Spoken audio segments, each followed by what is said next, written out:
আসসালামু আলাইকুম। এই গতদিন আমরা খাম শেষ করে দিয়েছিলাম আর আপনি কইসলা একটা ভিডিও দিতাম আপনারে। ওই আপনার সামনের গ্লাস আর ভিতরে যে সিঁড়িটা কইসলা এটা দেখাইলাম।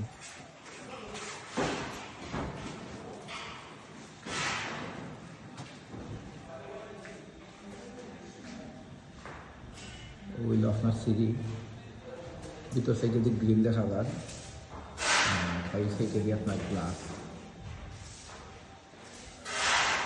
বাইরে দিয়ে দেখাই আপনারে।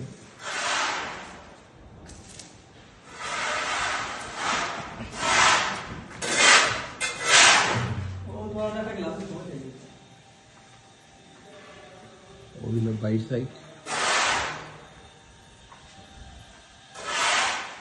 বাইরের গ্লাস